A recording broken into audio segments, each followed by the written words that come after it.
What is going on, everybody? Welcome to Beyond the Bench. I'm your host, JK, and welcome to not only Beyond the Bench, but the first episode of Beyond the Bench here on both YouTube and Spotify. Now, obviously, with this being episode 1 of the podcast, there's a couple of things that I want to dive into right away. And that is, first of all, to kind of touch on, what to expect with this podcast, what's going to all be encompassed, where do I plan to take this, and, what are all the avenues that we're going to really try to dive into and address on this podcast itself. And now for those of you that are watching this on YouTube, if you're tuning in, first of all, I appreciate you stopping by.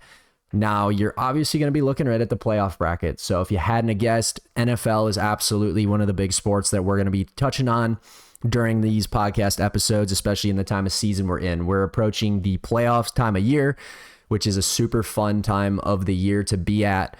And there's a lot of interesting teams in the playoffs this year, teams that we're not as accustomed to seeing, teams that I think could make a run. So we're going to absolutely chat about that a little bit and see where we're kind of looking. Now, that all being said, there's a couple of different sports that I do really plan to dive into on this actual podcast itself. And, some of those other sports, first of all, would be baseball. So baseball is a big sport that I am a fan of. I'm a fan of the game. I've played the game. I've watched the game for a long time. So it's definitely one of my top sports and something I will absolutely be going into on this podcast, probably obviously a little bit closer towards the start of the season. Now, that all being said, the other sports that we're going to really try to start diving into are probably golf. Golf is a sport that I've always liked watching. It's a sport I've always enjoyed playing. I feel like it is a very hit or miss sport. And with all that being said, I know they actually had the original Century Tournament get canceled for this upcoming season, which I believe would have actually been occurring right now this coming week. So they're about a week behind on that. But that's something I'm definitely going to probably jump into a little bit as they kind of get more delved into the season. And then the next one would actually be Formula One. So Formula One is a sport that I have really grown accustomed to over the last 3 years or so. Obviously, for anybody else that is well aware, Drive to Survive on Netflix is a huge reason why that sport has kind of taken off in the United States. But it's an incredible sport. It's really fun to watch. There's a lot of drama within it. And, the season just wrapped up not too long ago here. And within that sport this year, even, we saw some drama towards the back end. For those of you that follow it, Lando Norris ended up taking the Drivers' Championship. Max Verstappen has won for, coming up on, I believe, like 5 or 6 seasons in a row. And even down to the back end of the season, it was a very dramatic finish. There was an opportunity for Verstappen to retain the championship, and he wasn't capable of doing it. So it's kind of a cool time to be a fan. There's a lot of turnover in terms of people are going team to team. There's some young drivers that are kind of making their way onto the grid. And personally, for me, 2026 is going to be really interesting, mainly because you're going to see the addition of Cadillac, who Cadillac is an American team, and they're going to be bringing their cars onto the grid this upcoming season, as well as I believe there's some updated stipulations in terms of the rules for spending and things like that. So I think that's going to make this coming season a super enjoyable one to watch. It's going to be really fun, and there should be a lot of drama with it. So to kind of just give you guys the idea, those are going to be the primary sports. A lot of NFL, a lot of baseball, touching in some golf, touching on some F1. And, maybe we'll dive into the NBA a little bit when we get towards like the playoffs. But personally, for me, the NBA has kind of lost its luster for me. That being said, too, now that I'm thinking about it, I've kind of gotten big into tennis. Tennis, especially when we're getting towards more of the majors. I think tennis is a sport that has really started to kind of take off a little bit, and it's an enjoyable sport as well. There's a lot of Americans that are finding some success. So could be a fun sport to touch on. And obviously anybody watching this, whether you're on YouTube or Spotify, leave some comments. Let me know what you guys are more kind of interested in talking about, hearing about. And I'll definitely work with you guys to figure out some topics that maybe are collectively something that we can agree on and find enjoyable. But with all that being said, once again, this is the first episode, so welcome to anybody that has made it in, and I appreciate anybody that's tuned in for these first 5 minutes or so. As far as the duration of these podcasts, these are going to be anywhere from 20 minutes to maybe 35, 40 minutes, depending on really the topic, how in depth we're getting. and just kind of what type of news is going around in the sports world. But with all that being said, obviously based on what you guys are seeing if you're on YouTube is the playoff bracket and the NFL itself. The first thing that I was kind of wanting to jump into today is a little bit of the coaching carousel that we are kind of seeing in the NFL currently. Obviously today is January 6th of the day of recording this. So if anybody's curious as to these dates in the news and when I'm reading it, it is the 6th of January as I'm going through this currently. But, one of the big coaches we did see get fired was Jonathan Gannon, the Arizona Cardinals coach. Now the Cardinals have obviously had a pretty rough tenure for the last couple of seasons as Jonathan Gannon has coached them. And there's been not a lot of positives in terms of, whether that be injuries or just productivity over there. And a couple of the interview requests that they have made at this point of the year has been Vance Joseph, who's the Broncos defensive coordinator, who obviously for those that follow NFL, or even if you're just taking a peek at this playoff bracket today, the Broncos have had a heck of a season. They definitely are a defensive team as well. Offensively, they definitely don't, do anything to blow you away. I'm kind of concerned about the abilities they're going to be having offensively once we get into the playoffs, but defensively, the Broncos have always been a super solid team, and Vance Joseph is kind of the front runner for that. So he would be a good guy to maybe potentially bring into the Cardinals organization. And then, of course, Robert Saleh is another one who's the 49ers defensive coordinator, who once again, 49ers have had a pretty good season overall. They've had some injuries to deal with as well, much like a lot of teams in the NFL, it seems like. But that is a team that I think also is potentially going to have a good playoff opportunity.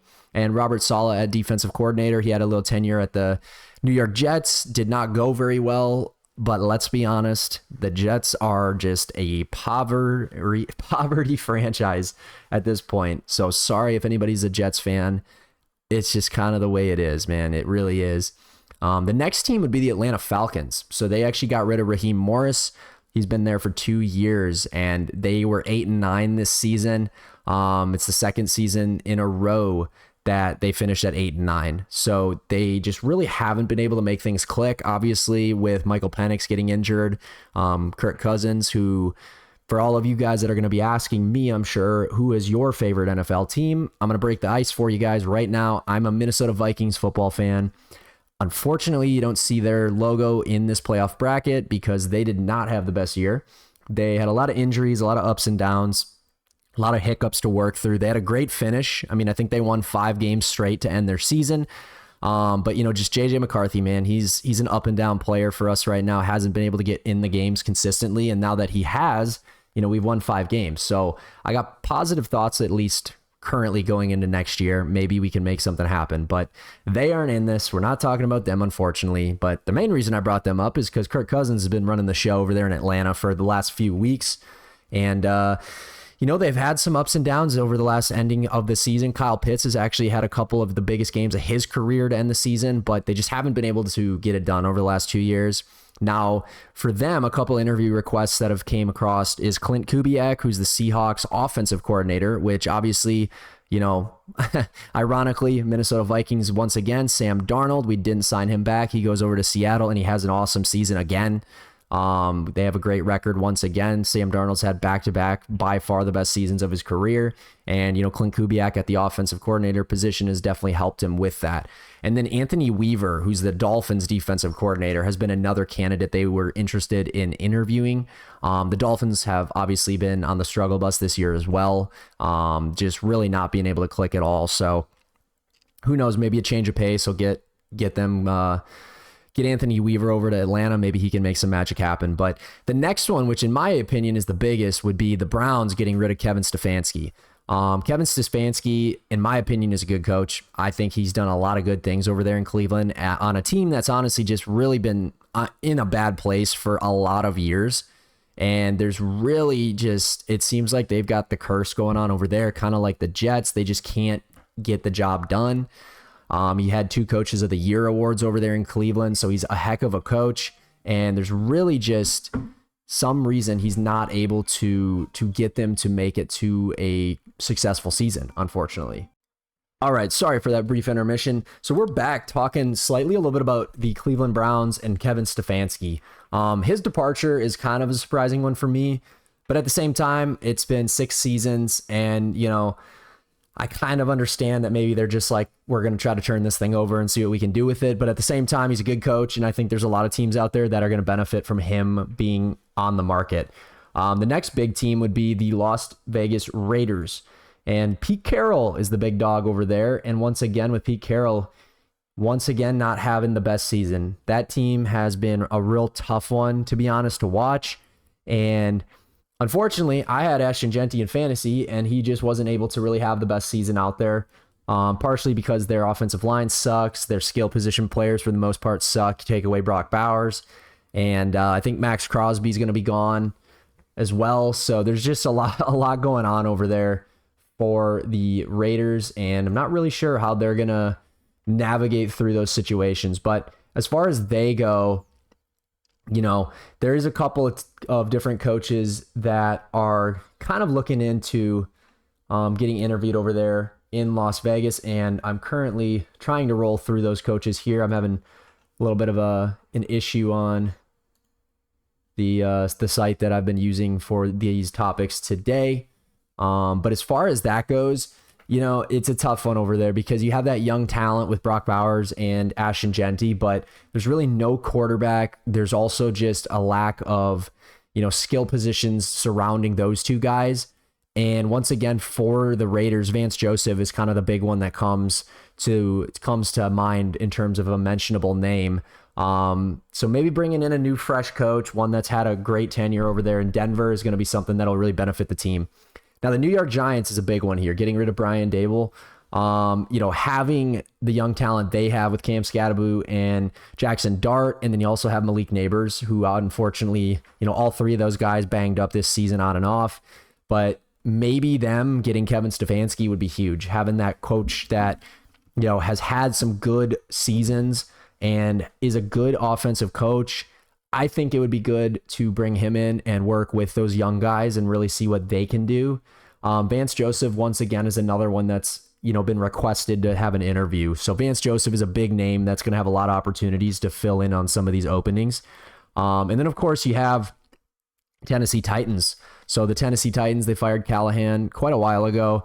That's a rough program, man. It's a rough NFL team. There's not a lot of positives to take away from this team here. There's, Kevin Stefanski would be another good one. Raheem Morris is a name that's been mentioned a couple of times, and Vance Joseph, once again, making his name well known. There's a lot of opportunity for coaches to fill in here. This team has just, really not been good for quite a while now at this point. And they do have a young quarterback in Cam Ward. Tyjae Spears is still a pretty young back. And then Chimere Dike had a good season for them as a rookie wide receiver. So there is some young opportunities there. But it really just comes down to finding a coach that can really maximize on the talent that those 2 or 3 young players have and try to build something around it. Their offensive line has just been atrocious. There's a lot that needs to be done over there.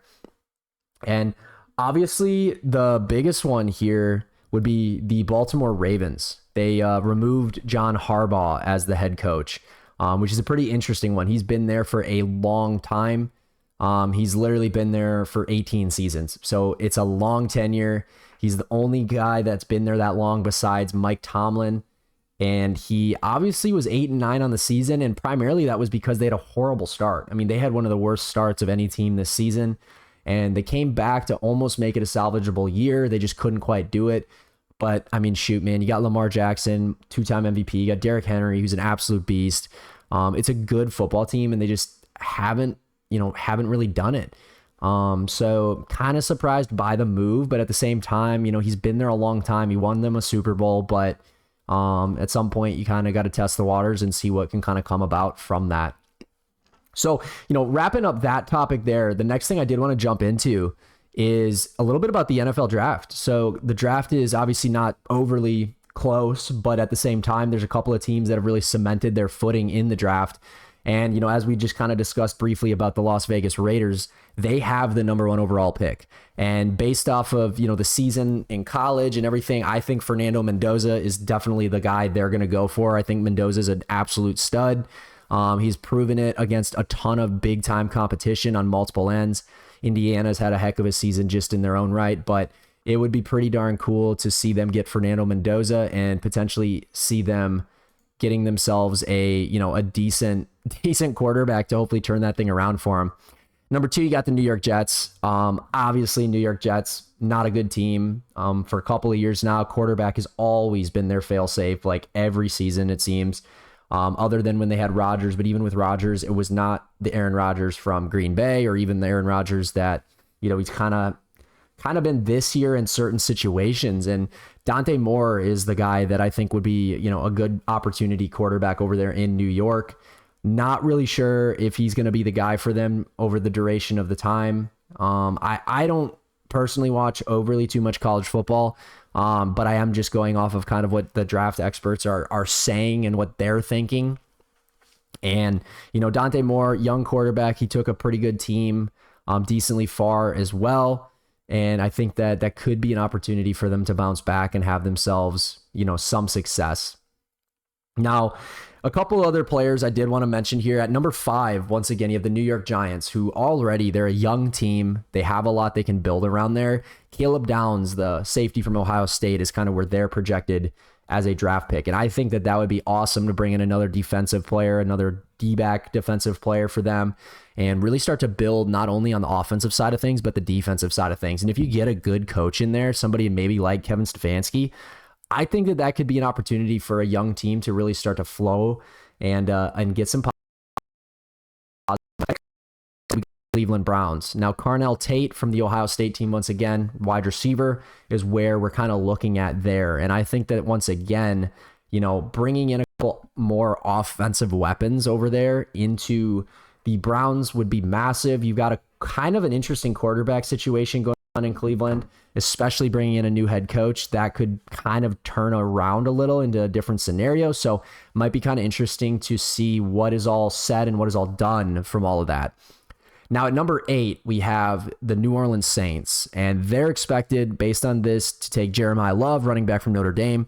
Obviously, Alvin Kamara has been an absolute stud for them for quite a while, but through injuries, as well as he is starting to just kind of show his age a little bit, I think a running back could be an opportunity for them to really start to flourish once again. They have always had, a fairly good one. They've had Kamara, they had Mark Ingram, Reggie Bush all over these years, and they kind of have a quarterback that seems like he could be okay. Tyler Shuck has shown like a couple different times. I feel like he's been an okay quarterback for them, and maybe with some more development at the next level, I think he could be all right.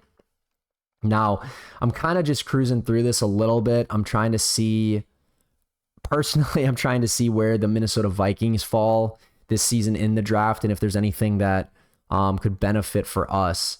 Now, I mean, once again, New York Jets, they also do have the 16th pick, and Mekhi Lemon from USC, wide receiver, is a kind of a good option there, I believe, because I'll tell you what, the Jets at receiver have nothing. You take away Garrett Wilson, that team has absolutely nothing. So adding in not only a good potential quarterback, but also another young receiver that has some talent, I think that could be a very beneficial move by them. Now, at number 18, we have the Minnesota Vikings, who we had a winning record. We literally had the opportunity to make the playoffs on a couple plays against the Bears that we fell short on. But Avion Terrell, cornerback from Clemson, is one of the guys that is listed here as a potential pick for the Minnesota Vikings, which I honestly think would be massive because unfortunately it's a sad season. We lost Harrison Smith this year. He has retired. So he has been an incredible player for the Minnesota Vikings for over a decade. Awesome dude, awesome player, fun guy to watch. So losing him sucks. So bringing in some more young D-backs is definitely going to be a necessary thing, as well as just a shout out to CJ Ham, who also retired after this last game of the season. And CJ Ham, not like the flashiest dude, but he's just one of those glue guys, man. He's awesome. He's a great guy to have on the team. He's a vet, and he's just a good guy to be a role model as. So losing out both of those guys is unfortunate, but it's, kind of the way it goes. Age will take over eventually, which is kind of the case there. So with all that being said, guys, the last topic I really wanted to touch on in this first episode of Beyond the Bench for y'all would be the actual playoffs themselves. Now, obviously here, you have it on your screen if you're watching this on YouTube. If you're on Spotify, you're more so just listening to me yap about it. But it's kind of an interesting playoff bracket this year. We got the Carolina Panthers in the playoffs this season. The Chicago Bears have had a heck of a year. The Jacksonville Jaguars have made themselves a season for sure. And then, the New England Patriots have had a heck of a season as well. So kind of some interesting teams in the playoffs this year. Pretty cool to see. Personally, I was very burnt out on the Chiefs. I was very burnt out on the Ravens. I was very burnt out on the Eagles as well. But unfortunately, they still were able to make it in. So that's just me hating a little bit. But that all being said, I think it's going to be an interesting playoffs. The Seattle Seahawks have had a heck of a season. They get the first round bye here in the NFC. I think that the Bears-Packers game is going to be a super enjoyable game to watch. It's in Chicago, so it's going to be a super fun home field advantage game for the Bears. The Packers are a little bit banged up. Personally, I think if the Bears show up the way that they've been showing up, I don't think there's any reason why they should not win that football game. And, following on, we got the 49ers against the Eagles, which could also be a really good football game. I really would love to see the 49ers take that game. I don't know if they're going to do it. I know that Sirianni rested his players that last game of the season, which kind of potentially, I don't want to say it did, but potentially could have taken away their opportunity for the 2 seed. Kind of a bold play, but at the same time, you never know. Maybe it works out for them. But with all that being said, leading into the Rams versus the Panthers, that game as well is going to be an interesting one. I think that the Rams are a very good team. Matthew Stafford has, locked in MVP, in my opinion. The dude has had a heck of a season. He's got incredible targets to throw to. And Puka Nacua is just doing his thing, tearing it up. So the Rams, I think, win that game, but I think it could be a tighter game than a lot of people think. And then obviously over into the AFC, you got the Denver Broncos. We've obviously heard Vance Joseph's name quite a bit today talking about those coaches. He has led that team with a great defense to the point they're at. Their offense is kind of questionable, but nonetheless, they are the 1 seed getting that first round bye. And you got the Patriots and the Chargers. You got 2 relatively young quarterbacks that have, kind of started to find their flow. I mean, Drake May's had a heck of a season as well. I'd argue that you could put him in that MVP talk right next to Matthew Stafford. And, I think the Patriots are a really good team. I don't know if they are the team that their record shows, but we're going to find that out pretty quickly here as we approach the playoffs. I think that the Chargers have an opportunity to knock off a big dog pretty early here if they can figure out their game plan and, execute that efficiently throughout. Now, Texas, you have the Houston Texans, and you have good old Aaron Rodgers and the Steelers. Now, I'm not going to lie to you. I'm a little bit partial to the Steelers this season simply because Adam Thielen is on their team, Minnesota guy last season. So it's awesome that he was able to win this last week and get himself into the playoffs. And obviously with, Aaron Rodgers being a Green Bay Packer for so long, I have a very love-hate relationship with him for that reason. But it is cool to see him approaching potentially his last season this year. And the opportunity for him to make another playoff run is pretty neat. So I think that'll be a fun game to watch. And personally, I'm hoping that the Steelers can pull through. I think it'd be pretty sweet. And then really the last game over here on the AFC side of things, we have the Buffalo Bills and the Jacksonville Jaguars. And, the Josh Allen lover that I am, I want to say the Bills absolutely should win this game. But I'll tell you what, man, the Bills have been one of the most hit or miss teams of the season, in my opinion. I mean, James Cook is an absolute stud. Josh Allen is an absolute stud. They have 2 good tight ends. Receiver-wise is where they seem like they're really flat this year. There's not really anybody on their team receiver-wise that's like, this is the guy, So I think that's one of their falling short areas. And then their defense just isn't that great. So it'll be interesting because the Jags have really found their stride this season. They've done a heck of a job over there. Liam Cohen's had a great season coaching for them. Trevor Lawrence has been great. So it'll be interesting to see what really can come of that and see if the Bills, can actually get past those Jags or if the Jags are going to hold their own and, show why they're in the playoffs. So with all that being said, though, guys, I think that's kind of all I wanted to cover in this first episode of Beyond the Bench. I appreciate anybody that has tuned into the podcast, anybody that's stuck around, especially to this point.